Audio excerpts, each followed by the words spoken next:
7 November 2015, Rabbi Rami Levy with 15-year-old Natan on his 15 minutes clinical death experience, testify about the end of days and Israel destiny he saw in heaven. Natan said, "Gog is Obama. Actually, Obama was the president of us that time." The Bible describes Gog's location of the lands of Gog and Magog in the far northeast of Asia, especially Russia and the northeast corner of the world. Later, Rabbi Alon Anava in 2016 combined all the prophecies together. Hallelujah. Rabbi Alon stated, "When you see Russia crossing the sea straight between Turkey and Ukraine, then you will know the Messiah is about to come." Ezekiel 38:1-4 The word of Yahweh came to me, "Human being, turn your face toward Gog of the land of Magog, chief prince of Meshekh and Tuval, and prophesy against him. Says Yahweh Elohim, I am against you, Gog, chief prince of Meshekh and Tuval. I will turn you around, put hooks in your jaws and bring you out with all your army,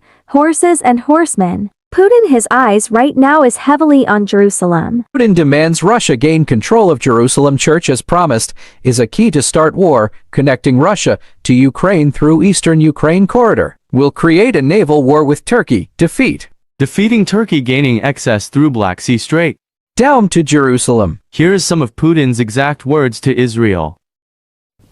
The serene atmosphere in the Russian Orthodox Alexander Nevsky Church in Jerusalem's Old City belies the fact that the religious site has become a flashpoint in the growing diplomatic disputes between Moscow and Jerusalem. Israel has tried to remain neutral from the beginning of the Ukraine war. Israel has become neutral in the beginning of Ukraine war. You hear that? Now Natan, a 15-year-old Jewish boy, died for 15 minutes, went to heaven, and was shown the destiny of Israel. Listen to his exact words. Happy holy day, holy days, and seasons for rejoicing. When Rabbi Yehuda asked me, like every Feast of Tabernacles and Passover, to come here and give a lesson, I had prepared something about the Messiah. And I didn't know that, blessed be his name, that on the path one wants to follow, the Holy Blessed One would send me such help from heaven. The posters were printed and hung. Here, the young man sitting on my right, his name is Nathan. He is not from Jerusalem. I will begin with an introduction and say he went through a very difficult experience, and in a moment he will tell you what he saw and what messages he received. What is difficult for people to understand, what's hard to understand here, is that he is only 15 years old. And when the soul leaves the body, it can receive huge amounts of information in just minutes. That means that what takes years for a person here in this world to learn, there in that world one can know and understand all within a matter of minutes, everything. So he has a lot to tell. It's hard for him to tell it. He also doesn't have the exact words to describe what he experienced, because they aren't things of this world at all. Since yesterday, I have been sitting with him and encouraging him and gleaning information from him. And little by little, you will see that he knows a lot of things. So I will begin by saying this. He is not from Jerusalem. On Monday, the 15th of Tishri this week, on the first day of the Feast of Tabernacles, he went with his mother to visit his uncle in Modin. This happened on the 15th of Tishri, year 5776 on Jewish calendar, 8 of October 2015. In the afternoon, he began to shiver. He felt cold, his legs, his arms. He thought he needed to rest. He went to lie down and rest. And then what happened after that, we will let him tell you what happened, because it was him.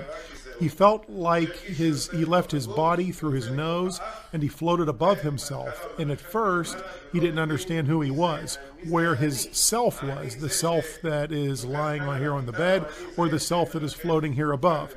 Shall we begin, Nathan?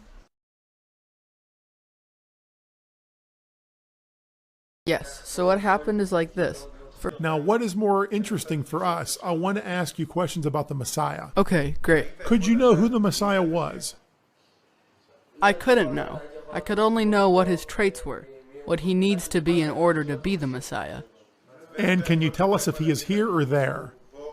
He's here. He must be here. It can't be that the Messiah is dead. That can't be. That can't be. It has to be somebody who is here, who people know. But when he becomes the Messiah, everybody will be surprised. That means that when the Messiah, with God's help, is revealed, it will be a surprise? A huge surprise. And people will say, ah, that's the Messiah. It will be like, wow, that's the Messiah, like that.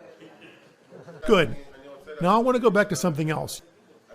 You say you could know what was going to happen in the world. When you were there, what did you understand was going to happen? According to what I knew there, I'm sure I know it. When I was up there, I knew what was going to happen in the world. And according to what I knew, what I told you about the Messiah and everything, I also knew that the redemption and the revelation of the Messiah is going to happen very soon.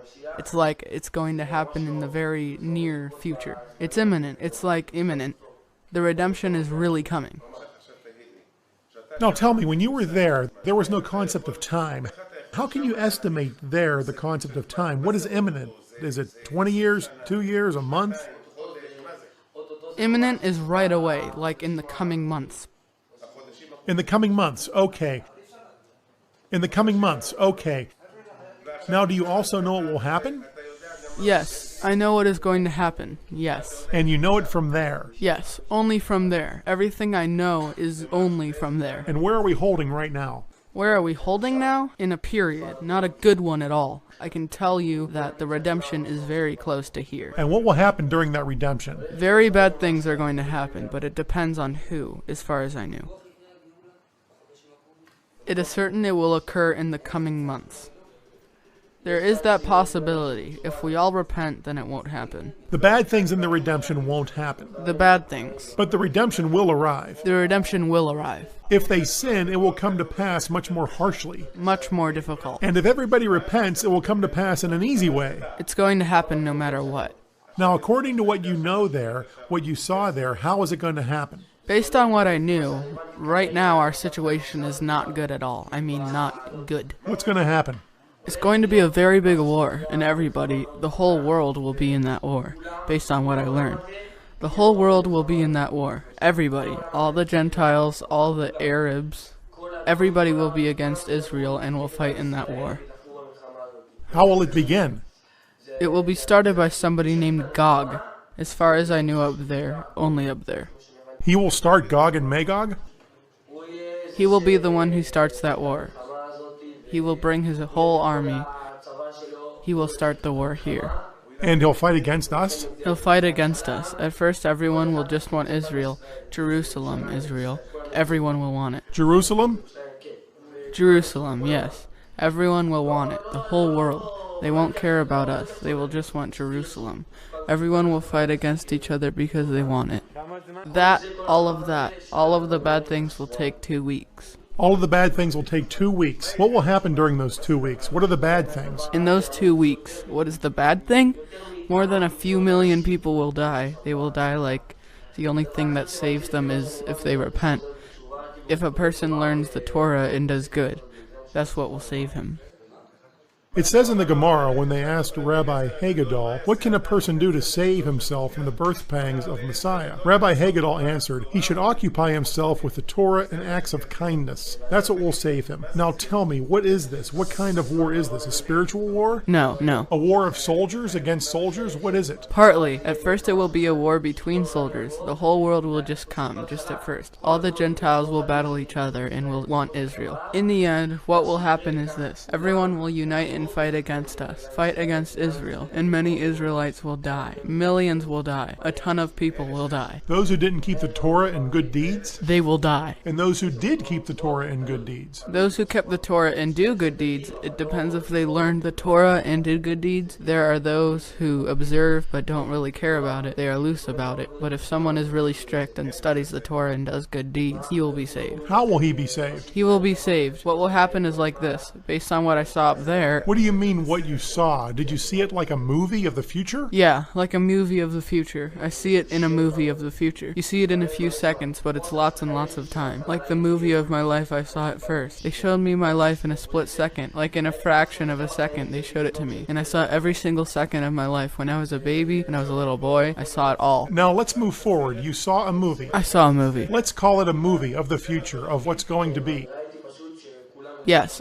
Yes, I saw everyone attacking Israel and came against us and fought against us. The IDF will hold them off for 2 days. Then everyone will just kill us and we won't have anyone to help but God. And then, suddenly... Wait. This war, the IDF will hold for only 2 days? 2 days. And after 2 days? We'll be finished by then. No IDF? No IDF. So everything is open? Everything is open. So when you say that Gog, you say that he will lead the... He will lead the whole war. And who will join him? Who will join him? Iran will join him. Yes, Russia, South Korea, the whole... everyone. Everyone. All 70 nations will rise against us. 70. Where is ISIS in all this? ISIS. This is what I saw. They will kidnap people. They will just kidnap people. They will kidnap our people? Yes, like they did to Gilad Shalit. They will also do that. They will kidnap people and torture them and things like that.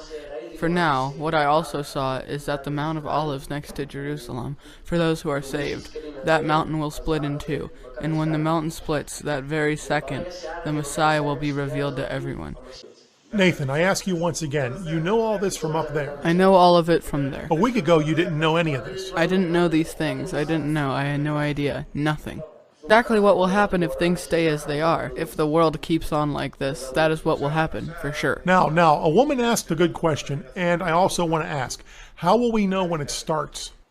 It will start with a boom. First of all, it has already started. It has started? As far as I could see, it has started. It started on September 11th, 2015. It has already started. On the 27th of Elul last year in 5775. This year, yes. Last Hebrew year. We are in 5776, so it started last year, 3 days before Rosh Hashanah. Gog and Magog started. Yes, that war has already started. So why don't we sense anything? Because God won't bring it at first. What will happen one certain day, it will just erupt. Something will set off and it will just erupt. All of the news channels, everything. Everyone will say World War III has started. Everyone will just know. That's it. There's no time. And everyone will know that God has caused this event. You mean that there will be a security incident? Yes. And that causes everything to go out of control? Yes. Everyone will start fighting against each other? Yes, exactly. So at first they will fight against each other? Yes. And us? We will be outside of it, but then everyone will come against us. They will unite and come against us. Okay, fine. We'll see, okay?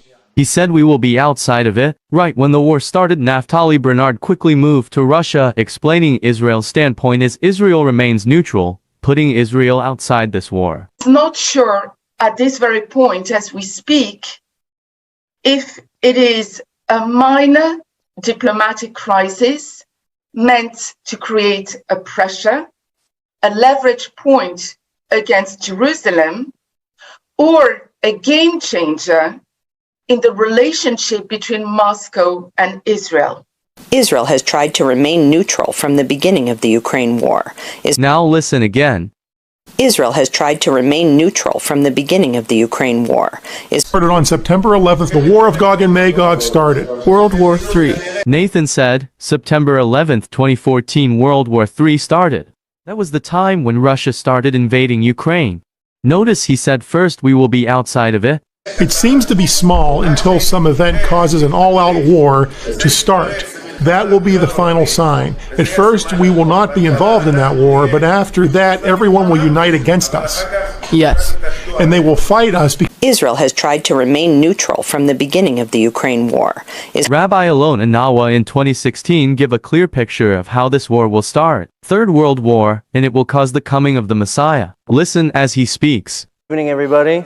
My name is Alon Anava, and today we're going to talk about the most important topic that we need to know and concentrate about is the fact that Mashiach is coming any second. In Parashat Vara in the Zohar, that's where it comes with a lot of prophecies at the time, what's called Acharit HaYamim. It's talking about how Mamash at the time of Acharit HaYamim, the sons of Ishmael, the Arabs, are going to make havoc all over the world. And they're going to cause not only problems and wars, they're going to cause the entire world to hate us.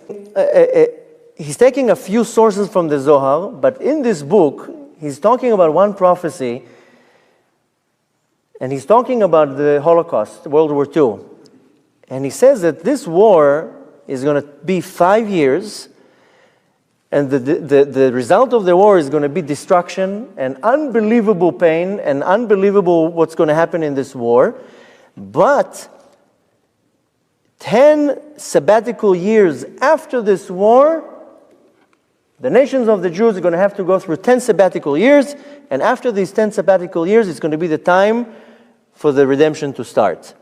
And sure enough, the war was 5 years, and the destruction was not normal, and we counted from that war 10 sabbatical years, and now, half a year ago, we finished the 10th one. Half a year ago in Tishrei, we finished Shnat Shemitah, the sabbatical year, the 10th one. There's a prophecy from the Arizal that he says the same thing. En ben David ba ela b'motzei Shevit. That at the time of the 10th, the end of the 10th sabbatical year, that's when the time when Mashiach is going to come. Now there's another prophecy in the Zohar, in the book of Vayera, page 32, that it's talking about that there's going to be 3 wars. 3 major wars, and the Zohar is calling those wars Gog and Magog. There's another place that it's talking about that the first 2 of these wars, they're not going to be close to Yerushalayim, they're going to be far away from Yerushalayim. This is in the book of Ezekiel. But the 3rd war is going to be very close to Yerushalayim. Amazingly, comes the Chafetz Chaim and he says, when World War I started, the Chafetz Chaim then said, this is the first Gog and Magog. And he says, in 25 years, the second Gog and Magog is going to start, and it's going to make the first Gog and Magog look like a joke. And sure enough, exactly 25 years later, started World War II, that made it the first war, Bemet, look like a joke. And then he says that 72 years later, we'll start the 3rd Gog and Magog, which is going to make the second one and the 3rd one look even more of a joke. And sure enough, if you take the 72 years, we have 2 options. The first option is if you calculate it from 1939, which is the beginning, then you come to 2011, sorry. But if you go from the end, from 1945, and you add 72 years, it's 2017. So we have a buffer from the prophecy from the Zohar, from the 3rd Gog and Magog, that it's either going to be from 2011 or 2017. The thing is that nobody really knows. That's when the Arizal came and says, no. En ben David ba ela b'motzei Shevit, which means it can only happen now, meaning that we're in this short buffer. Now, the thing is that many people talking about this war, this Gog and Magog, and we're going to talk a little bit about this Gog and Magog because this is the most important thing to understand and to know. Now, there's another amazing prophecy by Rabbi Shimon Bar Yochai. It's not in the Zohar, it's in a Midrash. The Midrash is called Otzar Midrashim. It's called Midrash Rashbi. It's page 556. There's a prophecy from Rabbi Shimon Bar Yochai that he says that when the ruler of the Meshekh is going to fall, that's when Ben David, the son of David, who's the king Mashiach, then he's going to rise. Amazingly, if you're looking at the world affair, what's going on right now, the war is concentrated in Syria. And one of the major cities of Syria is called Damascus. In this prophecy, he's saying when the ruler of Damascus is going to fall, that's going to be the rising of the Goel Israel, the Redeemer of the Jews. Now, who's the ruler of Damascus? In this prophecy, he has a name. He gives him a name. And he calls him Niron Mizrahi. Now, Niron Mizrahi, what's Niron Mizrahi? We know that the ruler of Syria is not Niron Mizrahi. But amazingly, if you take the word, the name Niron Mizrahi, the gematria, the numerical value of the word Niron Mizrahi is the exact gematria of Bashar Assad, the ruler of Syria, the ruler of Damascus. And in this prophecy, he's talking how it's a kingdom in the east of Israel, and that's the kingdom where all the wars are going to be concentrated on. And when the ruler falls, that's going to be the rising of Melech HaMashiach. Rabbi mentioned Syria. Yes, in 2014 Russia invaded Syria and destroyed part of Syria. Damascus was destroyed. All the wars are going to be concentrated on, and when the ruler falls, that's going to be the rising of Melech HaMashiach. So we see that the wars are now concentrated on Syria. This is where the wars are concentrated on. Because before it were concentrated in Iraq, then it was concentrated in Paras. But we see that the wars right now, the thing is that when it's talking about Gog and Magog, it's talking about that the Gog and Magog is going to be a war between the nations. Not necessarily against the Jews. Rather, the Gog and Magog that it's talking about, it's a war between the nations, which that is, obviously, you see that it's happening. When it's talking about, in the book of Ezekiel, about how 70 nations are going to come against Yerushalayim, just open the news, you can see that it's already happening a few years ago, that all the nations are against Yerushalayim, against Israel. You know, in Israel, they want to build a veranda in Yerushalayim, the whole nations are going crazy. So we see already that all the nations are against Israel. They all go against Israel. Doesn't matter what we're going to do in Israel, you just move there. The entire world is going against Eretz Israel. Now, when it's talking about this war, it's talking about 3 wars. When the Chafetz Chaim was talking about the Gog and Magog, now everything that happens in this world is a manifestation of the world above, which means what happens in the spiritual worlds has to manifest into this world. That's how it works. So when the Zohar is prophesying about these 3 wars, it's the way you're going to look at it, even though if you're calculating from what I said before, the time for Mincha, Tafshin Ayin, 6 years ago, yeah, it's already started. There's a period of what's called Chevlei Mashiach. According to all the sources, we're already past the Chevlei Mashiach. Now we're in the period of Leidat Mashiach, the birth of Mashiach. This is all periods. It's not like how we think that one day, that's it, it comes and it's over. No, we already started, and we know, the Gemara teaches us that the Geula can come in 2 times. The first time that it can come, Beita, in its time. There's a date decided, and this is the day it's going to come. And then there's another option, that it's going to come, what's called Ve'achishena. I'll bring it faster. Which means that if we, as the Jews, get our act together, we can bring the Geula faster. These are the 2 options what it can come. There's also 2 options that the Geula is going to come, what's called Bechesed Ve'Barachamim. It's going to come in a very merciful way. And Chas V'Shalom, it can also come, I don't want to even say how it's going to come. In the book of Daniel, it says that if the generation has the merits, im zachu, then Mashiach is going to come, what's called on Ananei Shmaya, on clouds of glory.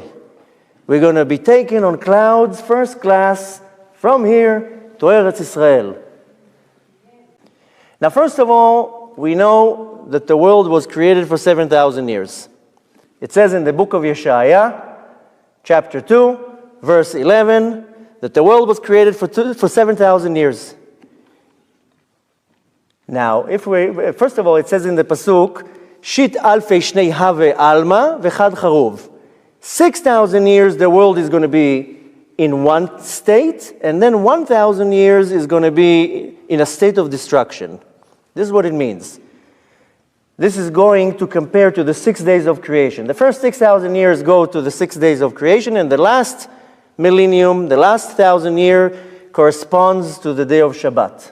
So we know that the world is created for 7,000 years, and we're right now in the year 5,776. That was the year 2016. Now you have to understand that the redemption, the Geula, is not a 1 second thing. It's a very long process. The Zohar says that it's a 72-year process. The Zohar says in Parashat Vayera that the process is going to be 72 years. 72 years corresponding to the name of Hashem, of the name what's called Ayin Bet. Hashem has 4 names that if you take the name Yud Kei Vav Kei and you break it to the Gematria, but with what's called Milui Otiyot, so there are 4 types of name. One of the names is the name called Ayin Bet, 72. This goes 70 years of what's called Chevlei Mashiach, and then 2 years of the time of Biat Mashiach. The Zohar says that it's going to take 72 years. Take 1,000 years, we're constantly counting everything with 1,000 years. If you calculate it by the years, but if you go by the calculation of the Sfirot, the Netzach and the Horde, it's 700. So if you count 700 from the 1,000 years, we come to the year Tafshin. Tafshin is 1939. 1939 was when the Holocaust started. And the Zohar says that in Tafshin will start Chavlei Mashiach. The suffering will start. After the 72 years, we're ready to start the coming of Mashiach. It's a process. It says that for 40 years, we're going to have possession of Yerushalayim. After the 40 years that we have possession of Yerushalayim, there's going to be 5 years of a period of Mashiach ben Yosef, and then Mashiach ben Yosef is going to die, and then the birth of Mashiach ben David is going to start. Now, in history, when did we start having possession of Yerushalayim? After the 6-Day War in 1967. For 2,000 years, we didn't know, nobody had possession, not on Israel or Yerushalayim. In 1967, we started having possession of Yerushalayim. So take 40 years that he's talking about, from 1967, that's 2007. Add the 5 years that he's talking about, the period of Mashiach ben Yosef, that's 2012. So according to his prophecy, at 2012, it's time for the birth of Mashiach ben David. 2012 is the year Tafshin Ayin Bet. There are numerous places in the Torah, and all the Mekubalim calculated that the Geulah has to come at Tafshin Ayin Bet. I didn't mean necessarily that Mashiach is coming at Tafshin Ayin Bet. Tafshin Ayin Bet is 2012. That the Geulah is going to start. And this is the time that this prophecy from Zerubbabel, after the 40 years and the 5 years, that's the time when Mashiach ben Yosef, we're starting the period when Mashiach ben David is going to. Now, there are many different prophecies that show us how we're so close. Now, there's an amazing prophecy by the Gaon from Vilna. And he says that when the Russians are going to cross what's called Meitzarei Bosorov, I think it's called Sea Strait. Sea Strait is when two continents are very close and there's a very narrow path. The Gaon from Vilna said that when the Russians are going to cross the Meitzarei of the Bosorov, you should put your Shabbos clothes on because Mashiach is coming. And you know when that happened? It happened half a year ago, that the entire Russian Navy crossed this sea split of the next between Turkey and I think it's Ukraine. There's that same exact prophecy by another two tzaddikim. 3 tzaddikim said the exact same prophecy. The Gaon from Vilna, Rabbi Israel from Bruzhin, and the holy Jew from Psicha. They all said the same thing, that when the Russian army with their vessels and their ships are crossing these sea strait, There's also a prophecy by the Baal Shem Tov that says the exact same thing, that when the Russians are going to start a confrontation with the Turks, and they're going to cross the same place, then you can start getting ready because the Geulah is about to come. The world is moving towards an unpredictable era ever since the Russia-Ukraine war started. New scenarios are coming up and some of them hint at new wars. In fact, we are now looking at the possibility of a Russia-Turkey naval war. So, why are the navies of Russia and Turkey likely to clash? Let's find out. Hi and welcome to TFI Global, the foreign affairs and geopolitical analysis arm of the TFI Media Group. I am your host Sanveer. Let's begin. Turkey is playing with fire, quite literally. After the sinking of one of its vessels, Russia is looking to transit its naval vessels in and out of the Black Sea. However, Turkey has closed the Bosphorus and the Dardanelles Straits to warships since late February. Russia's patience is meanwhile wearing thin, and if Turkey still insists on keeping the straits closed, we might have a clash on our hands. Russia has become somewhat apprehensive about its Black Sea fleet after one of its frontline assets, guided missile cruiser Moskva, was sunk on Thursday. So, what we do know is that something big has happened in the Black Sea and Moscow is concerned by that. Therefore, it might need to make some major readjustments in the Black Sea region, including reinforcement of its Black Sea fleet by sending in a new warship to replace the Moskva and withdrawing vulnerable assets out of the Black Sea to the Mediterranean. And this is where Turkey comes in. The geographical location of Turkey is such that it sits right across the Black Sea and controls the sea passage from the Black Sea to the Mediterranean. So, if a vessel has to transit between the two water bodies, it must pass through the two Turkish straits, Bosporus and the Dardanelles. Wow. Did Rabbi said that Russia is going to create war with Turkey to cross the strait? Yes. Under the Montreal Convention of 1936, Turkey can block ships of belligerent powers from passing through the two straits during wartime. However, vessels returning to their home bases are allowed to pass even during wartime. And Turkey has closed these two straits since late February when the Russian invasion into Ukraine started. This effectively immobilizes Russian Navy's Black Sea fleet. Currently, 4 to 5 Russian warships are deployed in the Black Sea, but neither can they move out nor can the fleet be replenished by other Russian naval assets. It is quite possible that Moscow may have informally requested Turkish authorities to open the two straits for its warships. However, a senior Turkish official told Nikki Asia that Turkey will not allow the entry or exit of naval vessels as long as the war continues. When asked if the conditions change if the war continues, the official said, "The answer is a clear no." Turkish Foreign Minister Mevlut Cavusoglu too said that the country is still implementing the Montreal Convention in its entirety. This is putting Moscow in a very awkward position within the Black Sea region. Russia wants to take over Ukraine's Odessa seaport, which serves as a strategic maritime asset in the region. Can Kasapoglu, director of the Security and Defense Studies program, said this will seriously discourage Russia from staging an amphibious assault on Odessa. Kasapoglu added, "The odds of such a scenario have significantly diminished." Meanwhile, the US too is provoking Turkey to remain adamant on keeping the Turkish straits closed. Pentagon spokesperson John Kirby said the government of Turkey has been very responsible in how they've managed their Montreal's responsibilities, the entry into and the exit from the Black Sea. For Moscow, time is running out very quickly.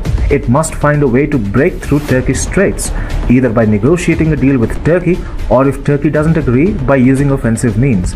Turkey has a history of rubbing Russia the wrong way.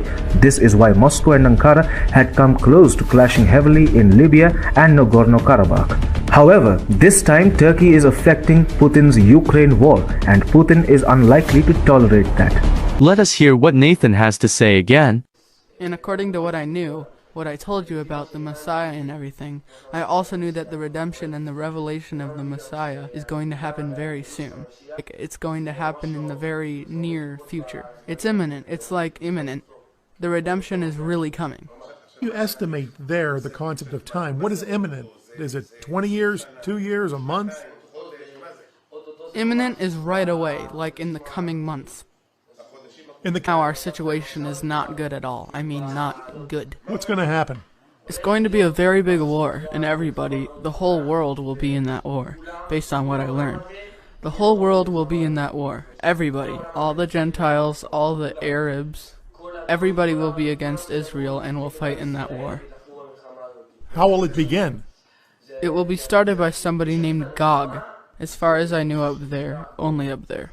Jerusalem. In Israel, when someone is trying to tread carefully, it is said that they are walking between the raindrops trying not to get wet. For several weeks now, Israel has been walking between the raindrops as Russia wages war on Ukraine. Stay with Vibrant Hub by clicking like or subscribe or click notification bell for more prophecies coming up.